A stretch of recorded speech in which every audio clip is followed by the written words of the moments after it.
Hello students, कैसे हैं आप लोग? अच्छे होंगे सब और अपनी पढ़ाई कर रहे होंगे। और जैसे कि आपको पता ही है, मैं Anju ma'am Sharma coaching centre से, और आज मैं आपको जो टॉपिक बता रही हूँ वो है शब्द भेद। बट किसके लिए मैं ये टॉपिक आपके लिए लेती आ रही हूँ, आपको ये पता तो है कि उत्तराखंड पुलिस कांस्टेबल भर्ती है, तो मैं आपके लिए जो भी प्रश्न तैयार करके आपके सामने प्रस्तुत कर रही हूँ, मैं अपने चैनल में आपका स्वागत करती हूँ।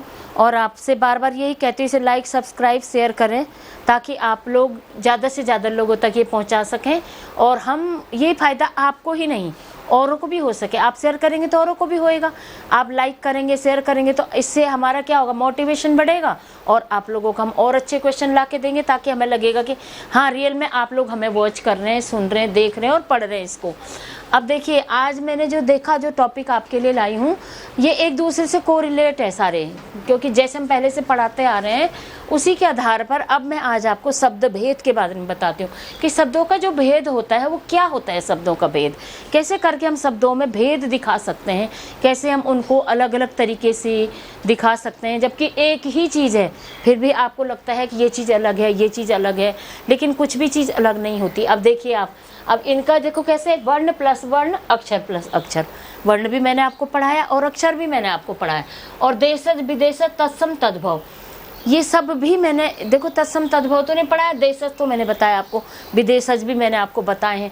तो इन सब का शब्द भेद के अंदर इनका वर्गीकरण किया जाता है, ठीक है।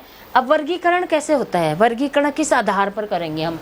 वर्गीकरण करेंगे हम इन सब के आधार पर, जैसे इतिहास, उद्गम, उत्पत्ति, स्रोत, और हमारा क्या हो जाएगा, अब कैसे है, दूसरा है रचना बनावट के आधार पर, ठीक है।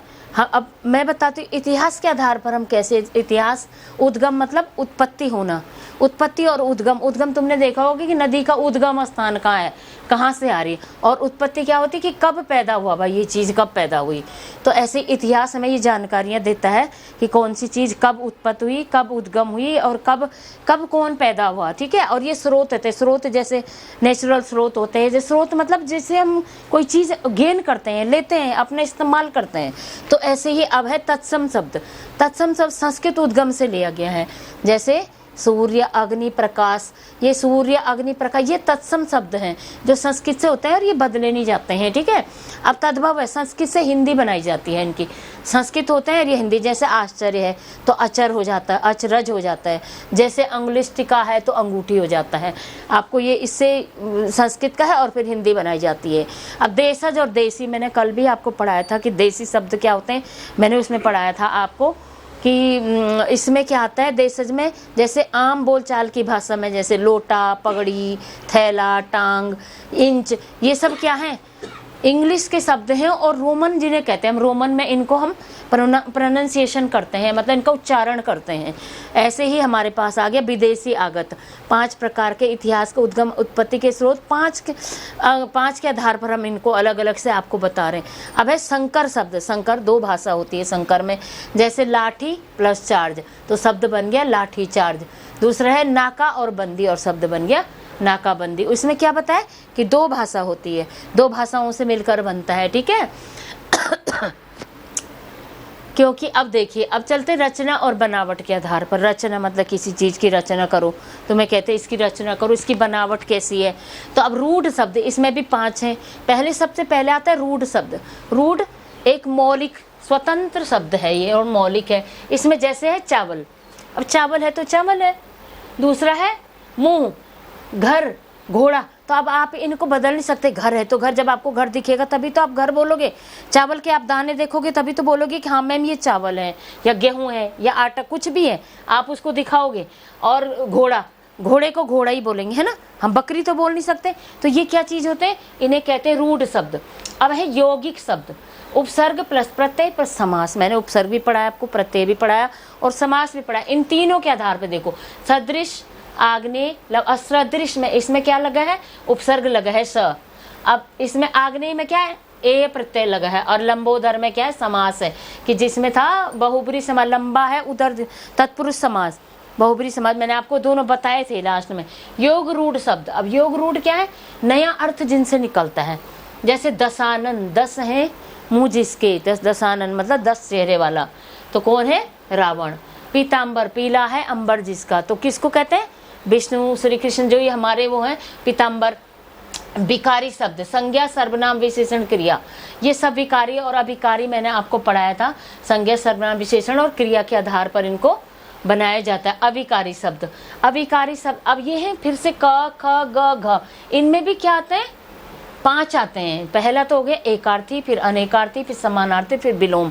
अब एकार्थी एक अर्थ को प्रकट करने वाले जो होते हैं, जिनका क्या होता है? जैसे गंगा, राधा, और आपके पास आ गया है मार्च और जर्मन, एक ही अर्थ है इनका, ठीक है। अब मार्च में क्या है? मार्च और मार्च 2 तरीके के आते हैं, जर्मन और जर्मन, गंगा, गंगा, राधा, ऐसे करके आपके। अब अनेकार्थी में क्या 2 अर्थ आते हैं इनके, इनका तो एक अर्थ आ गया, लेकिन इनके 2 अर्थ आएंगे, 2 हार। अब हार है, एक तो तुम कहीं कोई गेम खेल रहे हैं तो एक में आपने किसी ने जीत कर ली, किसी ने हार कर लिया। एक आपने फूलों से बनाया या सोने चांदी का जो भी हार होता है, उसमें 2 अर्थ हो जाए। पराजय, पराजय एक हार का मतलब पराजय हो गया, दूसरा माला हो गई आपके पास।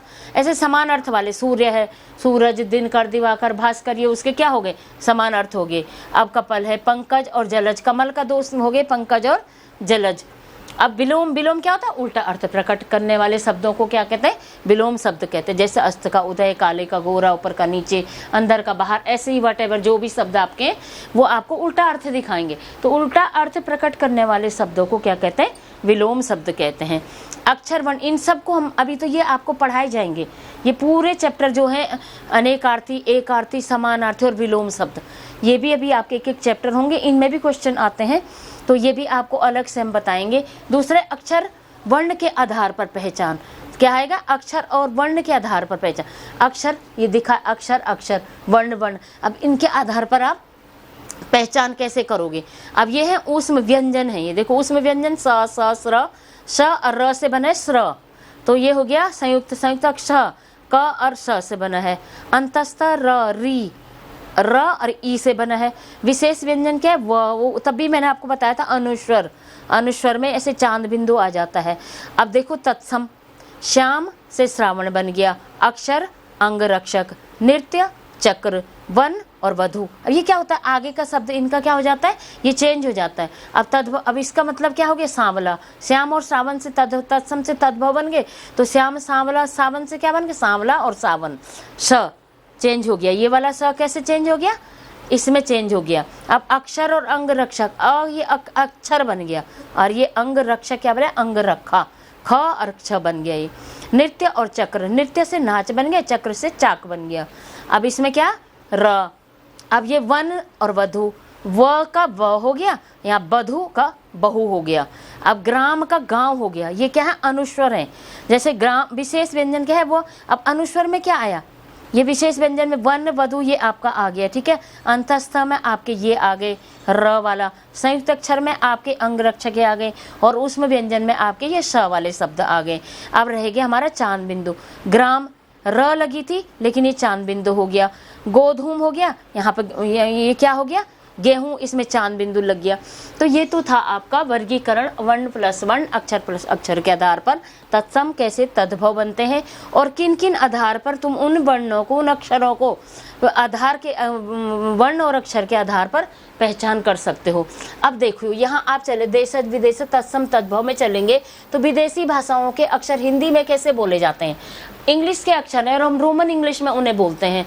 अब देखो यहाँ पर एक सिंधु नदी जा रही है, एक सिंधु नदी जारी है। इस सिंधु नदी का मतलब है कि सिंधु की जो सभ्यता थी उस टाइम पर ये जो सारी भाषाएं हैं, जो सारे देश हैं, यहाँ के जो भी शब्द थे वो इफेक्ट करे हैं हिंदी को। और उनमें से देखो जैसे आबरू, अब फारसी का शब्द है आबरू, आफत और अमरूद। पुर्तगाली में स्त्री, कमीज, गोभी, तौलिया, अन्नास, हम ये चीज़ें ऐसे ही बोलते हैं। आपने देखा होगा गोभी को कोई चेंज नहीं करता, अन्नास को तुम ऐसे बोलते, तौलिया तुम डेली यूज करते हो, बोलते हो, ऐसे कहते क्या आफत आ गई है। तो ये शब्द किन से लिए गए हैं? ये आपको पेपर में आता है कि इनमें से सपोज इसमें ये शब्द दिया और बोले गए, इसमें फारसी शब्द कौन सा है, इसमें पुर्तगाली कौन सा है, अरबी कौन सा है, अंग्रेजी कौन सा है। तो ये चीज़ आपके इंपॉर्टेंट है, क्वेश्चन आपके लिए। अरबी का देखो आदमी, मुश्किल, किताब, शराब, अब आज तक आपको पता नहीं चला होगा कि यार ये जो किताब शब्द है ये अरबी का है और हम इसको डेली यूज बता, मेरी किताब देना। अब अंग्रेजी का शब्द है station, ticket, sweater, motor, cycle. अब आप बोलते रहते मेरी साइकिल है भाई, स्टेशन पे जाना है, स्वेटर मेरा है। अब ये शब्द किसके हैं? ये तो अंग्रेजी के। आप अपने आप में इंग्लिश बोल रहे हैं, लोग समझते हैं इन्हें इंग्लिश नहीं आती, लेकिन कुछ शब्द ऐसे हो गए कि जो हमारी डेली यूज की भाषा में क्या हो गए, शामिल हो गए, और जो हमें पता नहीं चलता कौन सी भाषा के हैं, और हम उच्चारण भी करते हैं उनके, फिर भी हम जान नहीं सकते हैं कि वो किस भाषा के शब्द हैं। बट मुझे उम्मीद है कि अब आपको ये क्लियर हो रहा होगा कि जो शब्द हम रोज बोलते हैं वो कौन सी भाषा से लिए गए हैं और कैसे हम उनको हिंदी में इस्तेमाल करते हैं, हिंदी में उनका इफेक्ट है। हिंदी वर्णमाला में, हिंदी भाषा में, हमारी जो हिंदी भाषा राष्ट्रभाषा है उसमें हम इनको बोलते हैं। फ्रेंच में कर्फ्यू, कारतूस, सूप, तुर्की में तमंचा, कुर्ता, बहादुर, दरोगा, चम्मच। बहादुर शब्द नेपाल में यूज किया जाता है। अब चाइनीज जो शब्द है, चीनी, आप सोचोगे एक खाने वाली चीनी है। चाइनीज जो चीनी भाषा जो है उसमें चाय चीनी भाषा से ली गई है, चीकू चीनी भाषा के, और चीनी चौ के जितने भी चौ से शुरू होते हैं वो चीनी भाषा के शब्द हैं। अब जापानी में क्या, रिक्शा, भाई रिक्शा चलाने वाला है तो रिक्शा देखो जापानीज वर्ड है, जापान से लिया गया जापानी। सायोनारा का मतलब होता है जो टाटा बाय बाय करते हैं आप लोग। अब डच का है तुरूप का पत्ता, अब बुग्गी की बम। रूसी में जार, मिग और वोडका, ये शब्द किसके? रूस के हैं, रशियन लैंग्वेज से आए हैं जब। तो अब आपको क्या है, देखिए बच्चों, अब आपको मैंने देखो ये सारा आपको शब्द भेद में कैसे कैसे करके शब्दों को बताना, इतिहास, उद्गम, उत्पत्ति, स्रोत के आधार पर, रचना और बनावट के आधार पर, अक्षर वर्ण के आधार पर पहचान कैसे करनी चाहिए, विदेशी भाषाओं के अक्षर हिंदी में कैसे प्रयोग किए जा रहे हैं। धन्यवाद बच्चों। और अब मैं एक बार और आपको कहती हूँ कि आप हमारे चैनल को सब्सक्राइब करें, शेयर करें और उसको लाइक करें, और एक बार आपका तहे दिल से स्वागत